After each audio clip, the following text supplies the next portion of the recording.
안녕하세요. 신도님들이 제게 큰절에 가면 전각이 많이 있는데 거기는 어떤 분이 모셔져 있는지 궁금하다고 물었어요. 어떤 전각은 알 것 같고 어떤 전각은 확실히 모르는 전각에 대한 설명을 간략하게 해드리겠습니다. 처음으로 만나는 일주문입니다. 부처님 도량의 시작이라고 볼 수 있어요. 좌우로 기둥이 한 개씩 있어서 일주문이라고 합니다.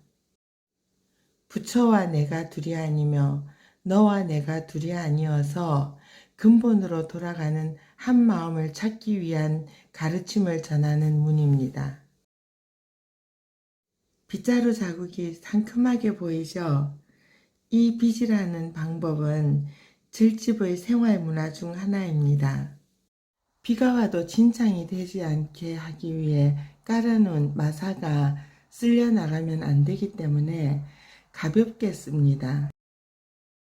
또 쓰는 과정에 마당에 내려앉은 풀씨가 자리를 잡지 못하게 하는 목적도 있습니다.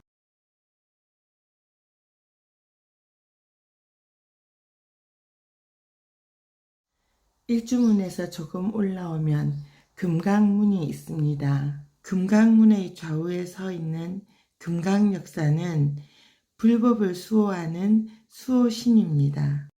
금강역사 옆의 하얀 코끼리를 타고 계신 분은 보현보살님, 청사자를 타고 계시는 분은 지혜의 상징 문수보살님입니다. 모든 종교 미술도 그렇고 동양화에서 그림은 읽기라고 하는데 그림의 표현 방법 중 약속이 있습니다. 다른 곳에서 보살상을 보시더라도 청사자는 문수보살님, 코끼리는 보현보살님입니다. 천왕문에는 동서남북을 상징하는 사천왕상이 세워져 있습니다. 그래서 사천왕문이라고도 합니다. 사천왕은 천상계의 왕으로 중생들이 불도에 따라 올바르게 사는지 항상 지키고 수호하는 분이라서 군복을 입은 형상을 하고 있습니다.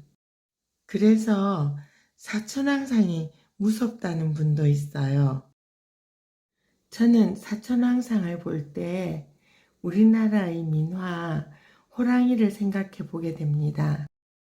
삿된 기운을 물리친다는 호랑이 그림은 무섭게 보이기보다는 정답고 따뜻하게 보여요. 사천왕상에서도 그런 모습이 보이지 않나요?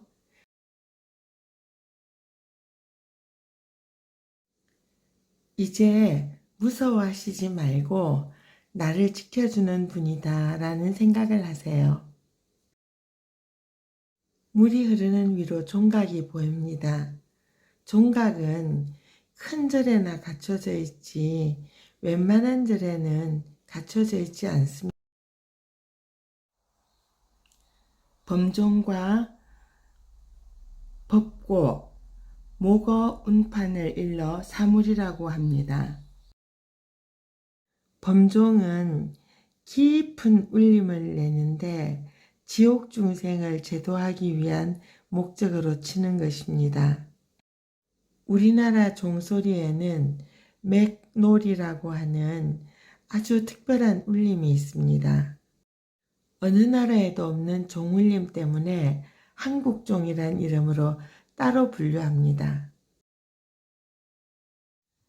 법고인데 양쪽 치는 면을 소의 암수 가죽으로 만듭니다. 땅 위의 축생을 위해서 치는 북입니다. 앞의 목어는 수중 생명을 위해서 치는 소리입니다. 뒤편에 보이는 운판은 쇠로 만들어져 있는데 허공에 날아다니는 생명을 위한 소리입니다. 지금 여기는 만세루가 있습니다. 만세루는 누각입니다. 누각에는 많은 의미를 담고 있는데 공간적으로는 어둑한 누각 밑을 지나면서 위에 있는 환한 대웅전을 볼 때 그 경이로움, 시각적인 효과를 위한 것도 있습니다. 법당을 바라보는 위치이기 때문에 큰 행사를 할 때 수용하지 못하는 인원을 이 누각에서 법회를 볼 수 있게 하는 실용적인 의미도 있습니다. 현판에 쓰여져 있는 대웅이란 뜻은 부처님이란 뜻입니다. 그래서 여기에 모셔져 있는 본존불은 부처님입니다.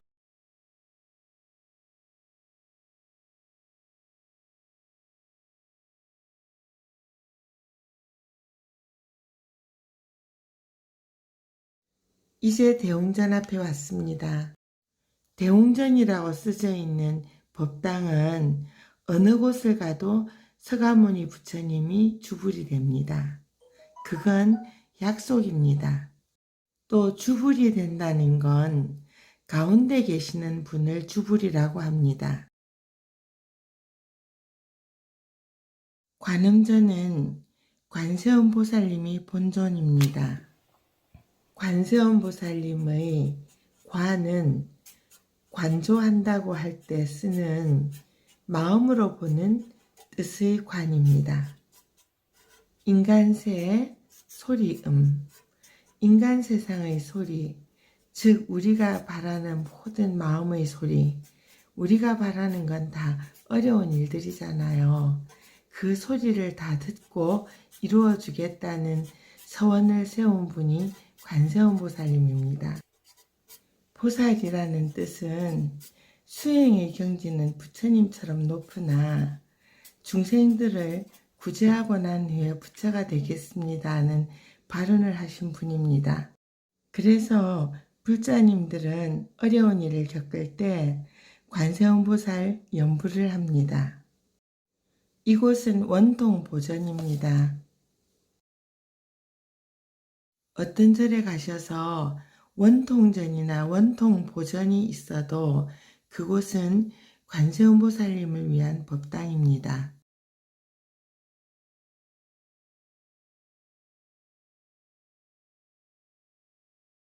이곳은 명부전입니다.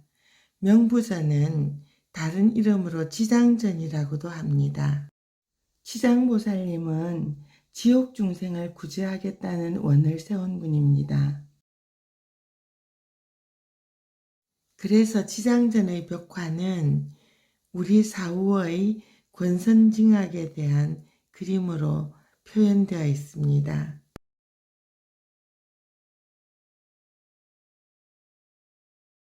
지장보살님의 상호는 스님처럼 삭발을 하고 있거나 또 삭발한 머리에 두건을 쓰고 계시는데 손에는 석장을 들고 또 한 손에는 구슬을 들고 있습니다. 이것은 불교 미술에서의 약속입니다. 그리고 잘 갖추어진 명부전에는 시황님이라 해서 옛날 대신 같은 모습의 조각이 있습니다. 시황님은 우리의 잘잘못을 염라대왕님께 보고하는 분입니다. 이곳은 응진전입니다. 응진전은 16나한님을 모신 곳이에요. 나한이란 아라한이라는 인도말의 준말입니다. 응진이란 진리와 하나가 됐다는 뜻입니다. 바깥으로 번뇌가 새지 않는 경계입니다.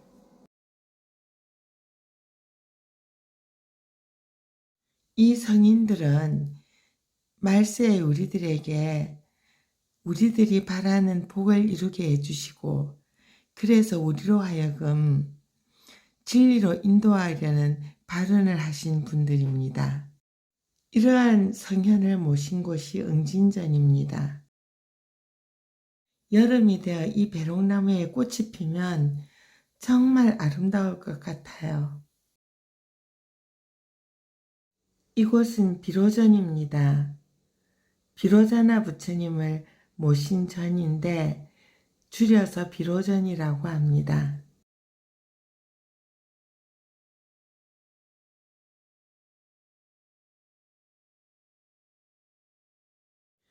부처님의 상 뒤에 후광이 가득 있으면 그분은 비로자나 불입니다.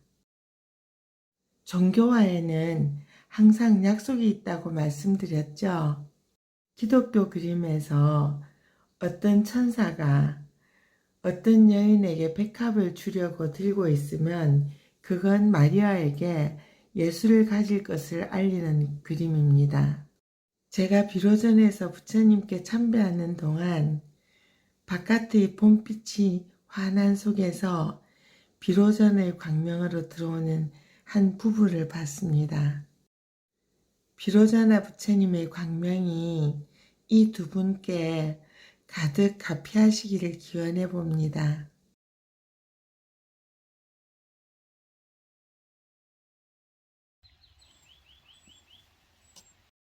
여기는 직지사의 비로전입니다.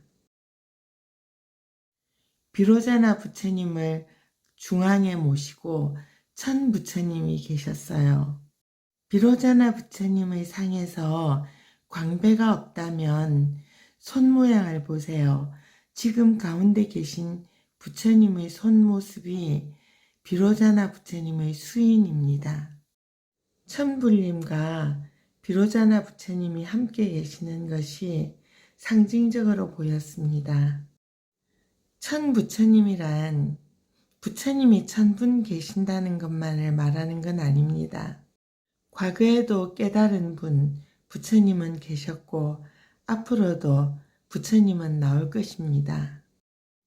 우리 내면의 불성을 수행으로 발현하게 하면 부처가 되는 것입니다.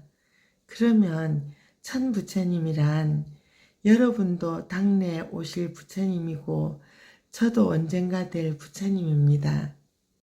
이 부처님들은 여러분과 저의 자화상이죠. 이런 마음으로 천불전을 앞으로는 보세요.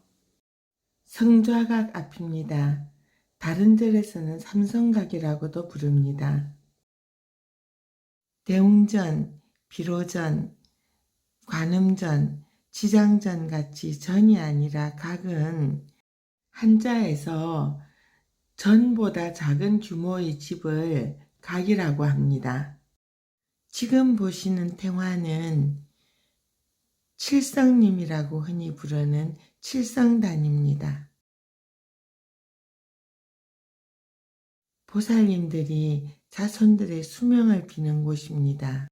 이 단은 독성님입니다. 독성님은 고요히 혼자 계시는 걸 좋아하고 스스로 인연의 이치를 깨달은 분입니다. 호랑이를 시자 삼아 계시니까 산신님입니다. 예전 탱화에는 사슴을 시자로 데리고 있기도 합니다. 이곳은 법주사의 팔상전입니다. 팔상전 안에 들어가시면 부처님께서 수행의 8단계, 석가모니 부처님의 8단계를 탱화로 그려서 모셔져 있습니다. 부처님께서 사바세계로 오시기 위해서 도솔천에 머무신 도솔레이상과 룸비니 동산에서 태어나시는 비람 강생상이 있습니다. 태자 시절 동서남북의 사문을 나가서 생로병사의 고통을 보시게 된 사문유관상이 있습니다. 생로병사를 본 후 삶에 대해서 깊이 궁구하던 태자가 왕궁을 떠나서 출가하는 유성출가상입니다. 설산에서 수행하셨다는 설산수도상과 내 마음의 모든 마군을 항복받은 수화항마상이 그려져 있습니다. 마군이란 결국 내 마음속의 번뇌입니다. 깨달음에 이른 부처님이 녹야원에서 설법하신 녹원전법상과 열반상이 그려져서 8가지의 그림이 팔상성도라고 합니다. 큰 절에 가면 그 절을 짓게 된 유래라든가 여러 가지 반연의 조사스님들을 모신 전이 있습니다. 직지사에는 사명각이 있었습니다. 여러분들이 큰 절에 가시면 볼 수 있는 각 전을 소개해 드렸습니다. 계단에 가기 어려운 분들을 위해서 계단 옆에 이렇게 편안한 길도 다 만들어져 있었어요. 불자님이라면 신행생활에 도움이 되고 또 불교가 좋아서 그냥 관광 삼아 가시더라도 조금이라도 알고 보시는 것이 좋을 듯하여 미숙하나마 설명을 드렸습니다. 모자라는 점은 여러분들이 더 많이 공부하시고 날마다 좋은 날, 행복한 날 되시기를 기원합니다. 성불하십시오.